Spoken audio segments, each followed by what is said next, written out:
Hello everyone, अस्सलाम वालेकुम रहमतुल्लाहि व बरकातुहू। Welcome back to my another vlog. कैसे हैं आप सब लोग? मुझे उम्मीद है आप सब लोग खैरियत से होंगे। चलिए जी, बिना टाइम वेस्ट करे स्टार्ट करते हैं व्लॉग को। यहाँ पर फ़हाम जो है ना लॉन एरिया में आ गए हैं और वो अपने झूले की धुलाई कर रहे हैं। कह रहे थे कि मम्मी झूला बहुत गंदा है और मुझे इसको धोना है, अच्छे से वॉश करूँगा मैं। तो वो अपनी धुलाई में लगे हुए हैं बाहर। पापा जो हैं बस फैक्ट्री जा रहे हैं। हम लोगों ने नाश्ता कर लिया है तो मैंने सोचा कि पापा को मैं आज ग्लूकॉन डी बना के दे दूं, क्योंकि वो कुछ ज़्यादा खा नहीं रहे हैं आजकल। सुबह भी इन्होंने बस एक ब्रेड खाई और ऐसे ही वो जा रहे थे। और गर्मी इतनी ज़्यादा है ना, और धूप में फिर ये लोग निकलते हैं तो फिर वो डिहाइड्रेशन वगैरह की भी जो है ना वो दिक्कत हो जाती है। तो पापा का तो ये है कि वो बिल्कुल अपना ख्याल नहीं रखते हैं। तो मैंने उनको बोला कि आज आप जो है ना इसको लेके जाएं और फैक्ट्री में फ्रिज में रखें और थोड़ा थोड़ा पीते रहें। बिल्कुल वो तैयार नहीं थे ले जाने के लिए, मैंने बल्कि इनको ज़बरदस्ती जो है ना ये दिया कि आज तो आप लेके जाएंगे। मैं हाफ़ जो है ना वो बॉटल बना रही हूँ। तो माँ बाप का यही होता है, वो बस जो है ना अपने बच्चों का ख्याल रखने में लगे रहते हैं, बिज़ी रहते हैं और अपना ख्याल रखना वो लोग भूल जाते हैं। चाहे वो माँ हो चाहे वो बाप हों। बाप जो है कमाने के लिए निकल जाते हैं घर से बाहर, माँ जो है घर के कामों में बिज़ी रहती हैं बच्चों के लिए। तो अगर हम उनका जो है ये छोटी छोटी चीज़ों का अगर ख्याल रखें ना तो उन लोगों को बहुत अच्छा लगता है। हालांकि कोई बहुत बड़ी चीज़ मैंने नहीं करी है, बट ज़ाहिर सी बात है उनको खुशी हुई होगी कि मैंने बहुत छोटी सी चीज़ उनका जो है ना उस चीज़ का ख्याल रखा। तो ये छोटी छोटी चीज़ें अगर अपने माँ बाप के लिए करें ना तो उनको बहुत अच्छा लगता है। और माँ बाप एक ऐसी नेमत है कि वो जिसके पास है ना, तो मेरे हिसाब से वो दुनिया का सबसे अमीर आदमी है। तो बस जी, इन सबके साथ जो है ना घर में काम भी चल रहा है। जैसे कि मैंने अपने लास्ट व्लॉग में बताया था कि पेंट हो रहा है घर में, उसके साथ और भी जो चीज़ें हैं ना वो रेनोवेशन का भी काम चल रहा है। ये सब इधर जो है ख़राब हो रहा था, ये सब पापा करा रहे हैं। ये भी किचन का जो है पूरा निकलेगा पैनल, तो ये सब जो है नया लगेगा। तो ये सब भी बड़ा बखेड़ा हो रहा है, सब काम का ना बहुत फैलावा हो रहा है। सब भी आप देख रहे हैं कि तोड़ रहे हैं। तो हम लोग तो भाई अपने रूम में बंद ही रहते हैं, बाहर जो है काम चलता रहता है। जिस रूम में वो आते हैं उस रूम से हम निकल के फिर दूसरे रूम में चले जाते हैं। तो अभी सब ड्राइंग रूम वगैरह में गेट लगेगा, ग्लास का, ये सब काम अभी बहुत बाकी है, बहुत लंबा भी खिंचने वाला है। तो बस मुझे क्रेविंग हो रही थी यहाँ पे ब्राउनी की। भाई जो है आजकल बाहर से लाके हम लोगों को खिला रहे थे, तो हमने कहा यार छोड़ो, जब मुझे वो चीज़ बनानी आती है तो मैं क्यों ना उसे खुद ही बना लूँ। और इसकी जो रेसिपी है ना मेरे चैनल पर अपलोडेड है, आप चाहें तो देख सकते हैं उसको डाल के। अगर आप डालेंगे ना ब्राउनी करके मेरे चैनल पर तो आपको उसकी रेसिपी मिल जाएगी आराम से। यहाँ पर हम बात कर रहे थे पेरेंट्स के ऊपर कि पेरेंट्स कितनी बड़ी नेमत है और हम लोग कई बार जो है ना उस चीज़ को फॉर ग्रांटेड ले लेते हैं। कई बार मेरे साथ भी ऐसा होता है कि भाई रियलाइज़ नहीं कर पाते हैं, कुछ चीज़ें हम बोल देते हैं या पलट के जवाब दे देते हैं, जिसका कई बार जो है ना बाद में रियलाइज़ होता है हम लोगों को कि हम लोगों ने गलत किया या हम लोगों को ऐसा नहीं करना चाहिए था।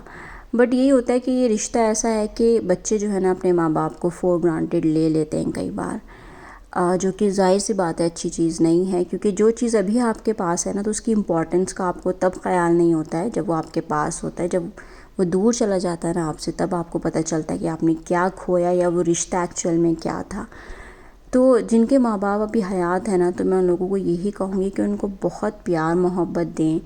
और जिस उम्र के पड़ाव में वो अभी होते हैं ना, तो कुछ चीज़ें ऐसी हो जाती हैं जो हमें लगता है कि हमारे हिसाब से नहीं है या वो चीज़ें गलत हैं। ऐसा नहीं है कि माँ बाप से गलती नहीं हो सकती है, उनसे भी हो सकती है, बट वो डिपेंड करता है हम पे कि हम कैसे रिएक्ट करते हैं उनकी गलती पर।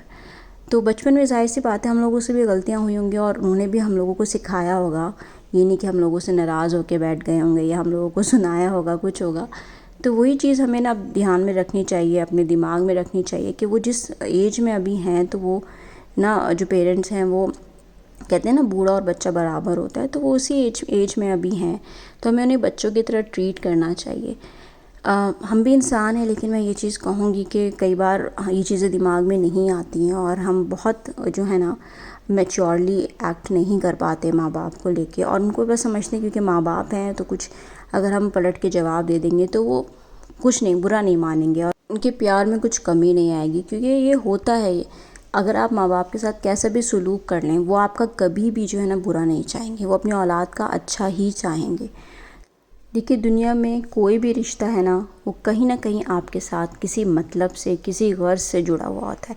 कहीं ना कहीं कोई मतलब ज़रूर छुपा होता है। ऐसे नहीं होता कि बिना मतलब के कोई भी रिश्ता जो है आपकी ज़िंदगी में है, सिवाय माँ बाप का। माँ बाप का जो रिश्ता होता है ना वो ऐसा होता है कि उन्हें आपसे किसी भी तरह का कोई भी मतलब नहीं होता है कि ये हमारी औलाद है तो हमें इसका इससे ये फ़ायदा हो जाएगा, ये हमें इससे काम निकलवाना है, कुछ किसी भी तरह का मतलब नहीं होता है। वो जो है ना उनका प्यार, वो एकदम प्योर लव जिसको कहते हैं ना, वो प्यार होता है उनका। आप भले उनके लिए रिटर्न में कुछ करें ना करें, वो ताउम्र जो है ना आपके लिए वो करते रहेंगे, आपके लिए अच्छा सोचेंगे, कभी भी आपके लिए बुरा नहीं सोचेंगे वो। और तो बस हमें एक है अपने पेरेंट्स को हमें प्यार देना है, इज़्ज़त देनी है, उनका ख़याल रखना है, जो इस उम्र में उनको सबसे ज़्यादा चाहिए। भले आप उनको कोई भी पैसे से या फिनेंशियली कोई सपोर्ट ना दें, अगर आप ये सब भी कर लेंगे ना, उनको प्यार से बात कर ली, उनके साथ थोड़ी देर बैठ गए, थोड़ा वक्त गुजार लिया या उनका थोड़ा सा ख्याल रख लिया, उनको लगे कि हाँ औलाद उनका ख्याल रख रही है, तो ये बहुत बड़ी बात होती है।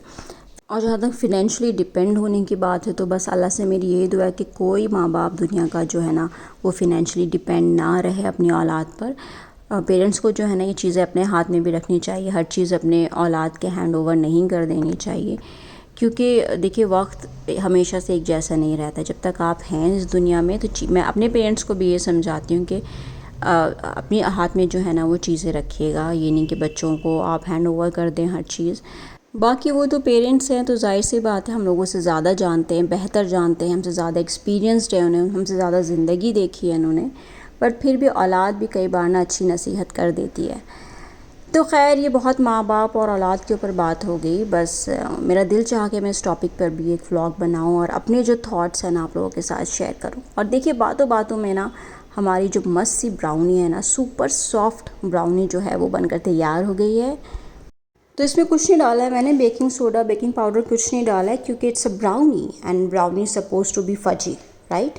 तो उसमें कुछ ऐसा नहीं डलेगा। और आप चाहें तो इसे ना चॉकलेट को मेल्ट करके माइक्रोवेव में ऊपर से आप इसको डेकोरेट भी कर सकते हैं, बट ऑलरेडी इसके अंदर इतनी ज़्यादा चॉकलेट है ना, इसलिए मैंने इसको नहीं डाला है ऊपर से कोई चॉकलेट। और आप बाहर से मंगाते हैं, यहाँ वो बहुत छोटा सा पीस आता है 80-90 रुपीज़ का, जिसे खा के ना सब्र भी नहीं आता है, पेट भी नहीं भरता है और ब्राउनी हमारी ख़त्म हो जाती है। तो मैंने सोचा यार चलो क्यों ना, जब आपको एक चीज़ बनानी आती है तो आप उसको घर पर बना लें। और वो टेस्टी भी बहुत बनी थी और सब बहुत शौक़ से भी खा लेते हैं, भाई को भी बहुत ज़्यादा पसंद है। तो मैं आपको ऐसे कट करके दिखाती हूँ। ये इसको निकालने में थोड़ी सी मुझे दिक्कत हो रही थी, क्योंकि जो बटर पेपर था ना नीचे वो उस पर पूरी चिपकी हुई थी, तो उसको ऐसे मैंने रिमूव करके निकाली है। और अगर आपको वॉइस ओवर के दौरान कोई डिस्टर्बेंस पीछे से सुनाई दे तो उसके लिए बहुत माजरत मैं चाहूँगी, क्योंकि आप सबको जैसे मैंने बताया कि घर में बहुत काम चल रहा है, बहुत शोर शराबा भी है ना, और उसके बीच में वॉइस ओवर करना आसान नहीं हो रहा है मेरे लिए। तो अगर थोड़ा सा भी आपको शोर सुनाई देना, उसके लिए मैं बहुत माफ़ी चाहती हूँ। तो खैर हमारी ये ब्राउनी बनके तैयार हो गई है। और इधर मम्मी जो है ना वो लंच की तैयारी कर रही हैं। लंच में मम्मी यहाँ पे बना रही हैं शामी कबाब, जो कि मुझे बहुत ज़्यादा पसंद है वो मम्मी के हाथ के, क्योंकि वो बहुत ज़्यादा ना क्रिस्पी बनाती हैं। देखिए अच्छे से ज़्यादा सा ऑयल लेके ना उन्होंने फिर इसको मीडियम फ्लेम पे वो फ्राई करती हैं, ताकि उसका बहुत अच्छा गोल्डन कलर आ जाए, वो क्रिस्पी क्रिस्पी बने। वो जो एकदम सॉफ्ट सॉफ्ट से कबाब होते हैं ना, वो नहीं मज़ा आता है खाने में। तो इस तरह से मम्मी यहाँ पे बनाती हैं।